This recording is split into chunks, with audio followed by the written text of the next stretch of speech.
আসসালামু আলাইকুম রহমতুল্লাহ বারাকাতুহু। আপনারা জানেন আমার ভাবনা স্টুডিওতে রোগ সহ এই সচেতন সোসাইটি বিভিন্ন কার্যক্রম নিয়ে তুলে ধরার চেষ্টা করি। এমনকি আমরা রাজনৈতিক বিশ্লেষণ থেকে শুরু করে সমাজের নৈতিক অবক্ষয় সব কিছু তুলে ধরার চেষ্টা করছি ইনশাল্লাহ। তো আজকে আমাদের সম্মানিত অতিথি একটা সুন্দর গুরুত্বপূর্ণ বিষয় তুলে ধরবেন, যেটার মাঝে আমাদের রোগের সাথে সাথে আমাদের সমাজে কুসংস্কারমূলক কিছু বিষয় রয়েছে। আমরা এই রোগে যদি কেউ আক্রান্ত হয় তাকে একঘরে করে ফেলা হয়, তাকে ভুল বুঝাবুঝি করা হয়, সেই বিষয়টা আমরা আজকে আপনাদের সঙ্গে তুলে ধরার চেষ্টা করছি। তো আপনাকে অসংখ্য ধন্যবাদ আমার ভাবনা স্টুডিওতে আসার জন্য। ধন্যবাদ আপনাকেও, শুধু দর্শক মণ্ডলী আপনাদেরকেও অনেক ধন্যবাদ এই অনুষ্ঠানটি দেখার জন্য। আজকের যে বিষয়টা সেটা হলো এইচআইভি। আমরা এইচআইভি শুনলেই আমরা একটা নেতিবাচক মন্তব্য বা নেতিবাচক ধারণা কিন্তু আমাদের সমাজে বর করে, আমাদের মাথায় এসে বর করে। তো আমরা এইচআইভি সম্পর্কে স্পষ্ট আইডিয়া আজকে আমরা জানার চেষ্টা করব সম্মানিত অতিথির কাছ থেকে। আচ্ছা, এইচআইভি সম্পর্কে যদি আপনি সংক্ষেপে মানুষদেরকে সহজ ভাষায় একটু তুলে ধরার চেষ্টা করতেন প্লিজ। এইচআইভিটা আসলে কি? ধন্যবাদ। এইচআইভি নিয়ে আসলে এখনো অনেক মানুষের ভিতরে অনেক রকম ভুল ধারণা রয়েছে। এইচআইভি অর্থাৎ হিউম্যান ইমিউন ভাইরাস বা হিউম্যান ইমিউন ডিফিসিয়েন্সি ভাইরাস এটাকে বলা হয় এইচআইভি। এবং এইচআইভি ভাইরাসটার কারণে আমাদের শরীরে যে রোগটা হয় বা রোগের যে উপসর্গগুলো দেখা যায় সেটা হচ্ছে এইডস বলা হয়, অ্যাকোয়ার্ড ইমিউন ডিফিসিয়েন্সি সিনড্রোম। অর্থাৎ এই রোগে আসলে মানুষের রোগ প্রতিরোধ ক্ষমতা একেবারেই কমে যায়। রোগ প্রতিরোধ ক্ষমতা কমে যাওয়ার কারণেই কিন্তু তার বিভিন্ন অসুখ বিসুখ সে আক্রান্ত হয়ে যায় এবং ওই অসুখে আসলে মূলত সে মারা যায়। আচ্ছা আচ্ছা আচ্ছা, তার মানে হলো যে এটা একটা ভাইরাস, সেই ভাইরাসটা আক্রমণ করে এবং দীর্ঘ একটা সময়ের পরে সে এই ভাইরাসের আক্রমণের কারণে সে মৃত্যুবরণ করেন। আচ্ছা, তো এই ভাইরাসটা কিভাবে ছড়ায় এটা যদি একটু বলতেন প্লিজ। ধন্যবাদ। এই ভাইরাসটা আসলে ছড়ায় হচ্ছে দুইভাবে। একটা হচ্ছে রক্ত, এই ভাইরাসে আক্রান্ত যিনি আছেন তার রক্ত যদি আরেকজন শরীরে যায় সেটার মাধ্যমে হতে পারে, অথবা এই ভাইরাস আক্রান্ত যিনি আছেন তার সাথে আরেকজন যদি শারীরিকভাবে সম্পর্ক স্থাপন করে তার মাধ্যমে হতে পারে। এবং এই ভাইরাসে আক্রান্ত যদি মা যদি থাকে সে মায়ের থেকে সে বাচ্চারও কিন্তু হতে পারে। আচ্ছা আচ্ছা আচ্ছা, আপনি দীর্ঘদিন ধরে ব্লাড ডিপার্টমেন্টে আপনি ছিলেন, আমি জানি সেটা। তো আপনি এই ভাইরাসটা আক্রমণের অনেকগুলি কারণ আছে, তার মধ্যে সবচেয়ে বড় কারণটা আপনি কিভাবে কোনটাকে চিহ্নিত করবেন? বাংলাদেশের পরিপ্রেক্ষিতে সেই ক্ষেত্রে আসলে মানে অনিরীক্ষিত রক্ত অর্থাৎ আনস্ক্রিন ব্লাড, যে ব্লাডটা স্ক্রিনিং টেস্ট করা হয়নি, সেই ব্লাডটা যদি কেউ নেয় সেই ব্লাড থেকে এটা ছড়ানোর সম্ভাবনাটা সবচেয়ে বেশি হয়। কারণ ওই ব্লাড থেকে আক্রান্ত যে ব্লাডটা, সেই ব্লাডের সুয়ের মাধ্যমে বা নিডলের মাধ্যমে বা ব্লেডের মাধ্যমে আরেকজনের বডিতে এটা যেতে পারে। আচ্ছা, তার মানে আমরা ব্লাড দেওয়ার সময় অথবা নেওয়ার সময় সেটা আমরা খুব সতর্কতা অবলম্বন করব। অবশ্যই। আর WHO একটা নিয়ম হচ্ছে যে ব্লাড দিতে গেলে সেফ ব্লাড ট্রান্সমিশনের একটা নিয়ম হচ্ছে যে ব্লাড যদি কেউ দিতে হয় অবশ্যই তার 5টা ভাইরাসের স্ক্রিনিং টেস্ট করতে হবে, তার মধ্যে এইচআইভি একটা।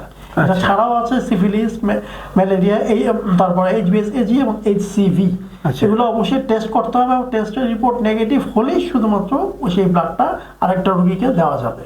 আচ্ছা, এটা কি এই রুলটা কি সব প্রতিষ্ঠানই ফলো করে আপনার মনে হয়?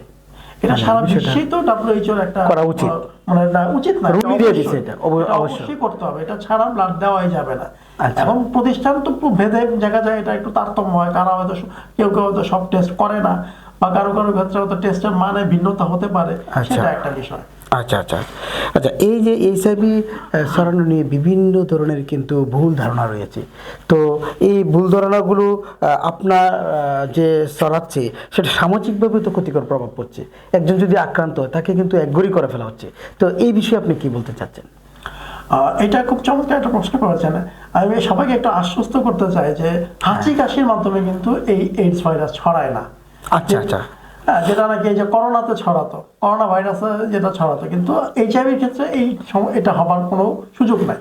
হাঁচি কাশির মাধ্যমে ছড়াবে না, তার সাথে হ্যান্ডশেক করলে ছড়াবে না, তার সাথে কেউ যদি আলিঙ্গন করে সেক্ষেত্রেও ছড়াবে না, তার ব্যবহৃত যদি বস্তু যদি কেউ ব্যবহার করে সেটাতেও কিন্তু এটা ছড়াবে না। আচ্ছা আচ্ছা আচ্ছা, একমাত্র যেটা ছড়াবে সেটা হচ্ছে তার রক্ত যদি তা আরেকজনের শরীরে যায়, যে কোনোভাবেই হোক, অথবা তার সাথে যদি কোনোভাবে শারীরিক সম্পর্ক স্থাপন করে। আচ্ছা, এছাড়া সরানোর কোনো মাধ্যম নেই। মাধ্যম নাই।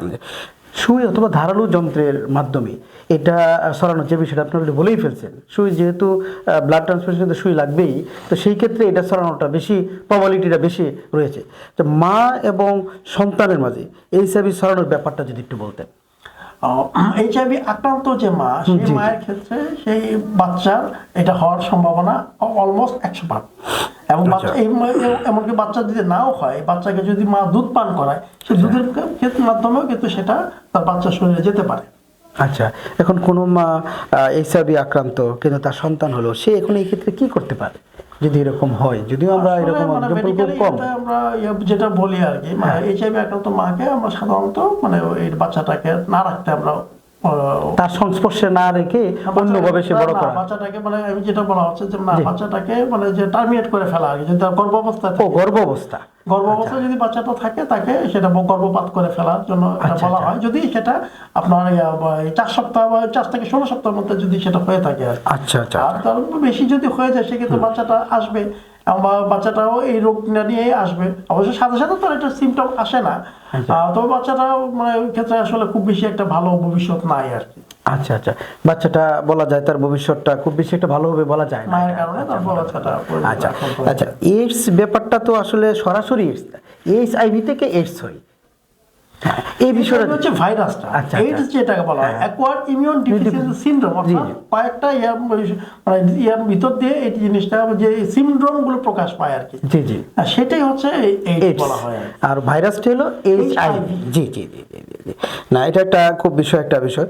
ইদানিং আমরা একটা, যদিও বিষয়টা সামাজিকভাবে একটা নৈতিক অবক্ষয়ের একটা বিষয় আমরা দেখতে পাচ্ছি, তারপরেও আমরা আলোচনার জন্য, আমাদের সচেতনতার জন্য একটা বিষয় তুলে ধরছি, সেটা হলো সমকামীদের মধ্যে এই এইচআইভির ঝুঁকিটা কি বেশি না কম? আপনি কি মনে করেন সেটা? সমকামীদের ভিতরে একই রকম ভাবে ঝুঁকি থাকবে। আচ্ছা আচ্ছা, ঝুঁকি কমাতে সাধারণত আমরা আচরণগত বা সামাজিকভাবে আমরা কি করতে পারি? স্পেসিফিক, যেমন আমরা নৈতিক সম্পর্ক থেকে দূরে থাকা, এইচআইভিতে আক্রান্ত থাকলে তার থেকে দূরে থাকা, এটা কি না? এটা যদি একটু বলতেন আপনি প্লিজ। এই ক্ষেত্রে যেটা হয়, মানে আমরা তো মুসলিম প্রধান দেশ, জি জি জি। সবার আগে আমাদেরকে ধর্মকে মানা উচিত। জি জি। আমাদের ধর্মে কিন্তু জেনা করা একদম নিষেধ। জি জি জি। হ্যাঁ, এবং এটা খুব খুব কঠোর আইন আছে ইসলামে, তো জেনা থেকে দূরে থাকা। আর এমনি সাইন্টিফিক্যালি যেটা বলা হচ্ছে, মানে সাধারণত কি বলে, কন্ডম ব্যবহার করতে বলা হচ্ছে। জি জি। এইচআইভি আক্রান্ত যদি না ছড়ায়, সেক্ষেত্রে কন্ডম ব্যবহার করা, বিশেষ করে যে ব্রথেল গুলো আছে, পতিতালয় গুলো আছে, সেখানে কন্ডম অ্যাভেলেবল করা, সেটা ক্ষেত্রে বলা হচ্ছে।